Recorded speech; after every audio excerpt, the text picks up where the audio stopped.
Welcome back to the Masterclass, everyone. Today, we're jumping right into part 79 to explore how natural language processing, large language models, and automated clinical documentation workflows are completely optimizing prospective DRG grouping.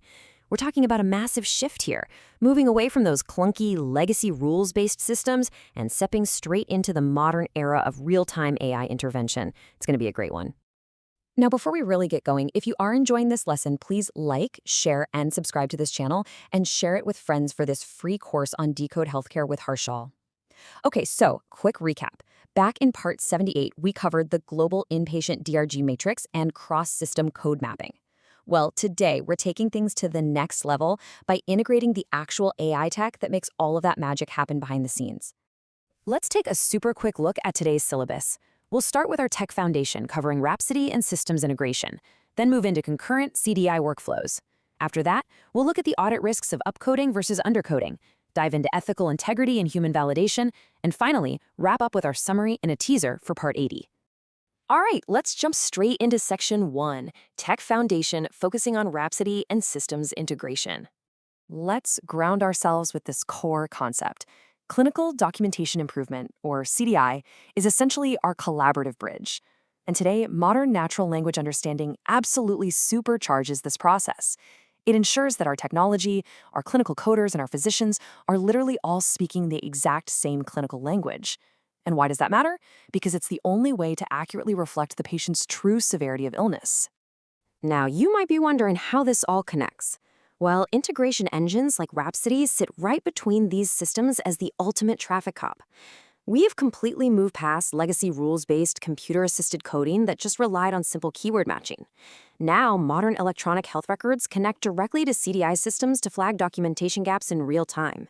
Then, your coding system sends the final ICD-10 codes to billing, and Rhapsody seamlessly routes the X12835 claims data back for reconciliation. Without this tight integration, you seriously risk defaulting to lower-paying DRGs just because of vague terminology. Moving right along, let's hit section 2, concurrent CDI workflow. This right here is where the massive industry shift is happening. We are moving away from retrospective audits and shifting entirely toward concurrent interventions. Retrospective means the chart is closed, the patient has gone home, and we're looking backward. But concurrent queries, those happen while the patient is still sitting in the hospital bed. Today, deep learning models and large language models are constantly scanning unstructured chart notes in the background. If they spot, say, a rising serum creatinine or an IV vasopressor initiation, they instantly prompt the CDI specialist to query for sepsis 3 or acute tubular necrosis. It's like having a brilliant assistant reading the chart 24/7. So, how does this automated nudge actually play out in real life? It's a pretty slick 4-step process. First, the CDI specialist reviews their daily inpatient census. Second, the AI steps in to help draft a highly compliant query template based on what it found in the notes. Third, that query is routed instantly via an API or HL7 straight to the physician's inbox. And finally, the provider's response instantly becomes an official addendum to the electronic health record. Now, this entire workflow relies heavily on bulletproof integration. When the CDI system generates that query, Rhapsody channels receive the notification and make absolutely sure the physician sees it immediately. Once the physician resolves it, the engine transforms the final correct ICD-10 codes into the exact format the billing system needs so the compliant X12837 claim can be safely released. Imagine a real-world scenario of a query template for provider clarification. Say a patient presents with shortness of breath and their chest x-rays shows bilateral infiltrates, but the doctor's note just vaguely says possible pneumonia. You know you can't just code pneumonia and hope for the best, right? So the AI system provides evidence-based, non-leading options for the doctor.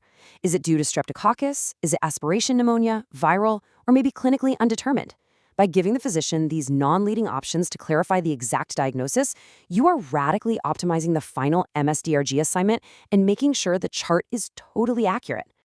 Okay, let's shift gears to Section 3, audit risks, specifically upcoding versus undercoding. Now, while all this AI automation is amazing, it brings some intense financial and legal risks if mismanaged. There are two main threats to keep in mind here, which contrast each other starkly. On one side, we have upcoding, which is billing for a higher DRG than the medical record actually supports. That is straight-up fraud under the False Claims Act, and payers' special investigation units are now leveraging their own AI to hunt down these overbilled cases. On the flip side, we have undercoding.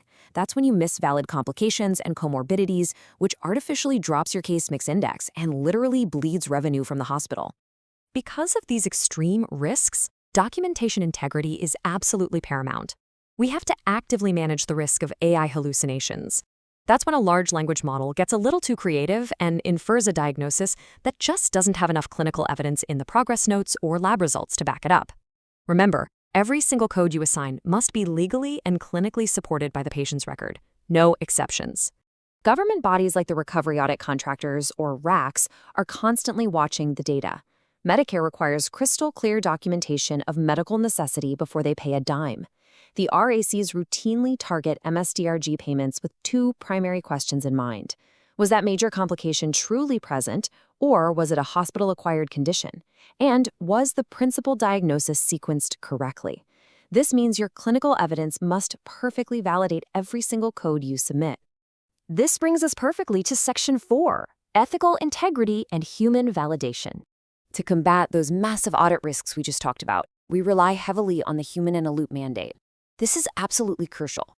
Certified medical coders and CDS specialists must retain final editorial control over all AI suggestions, as governed by strict AHIMA and ACDS guidelines.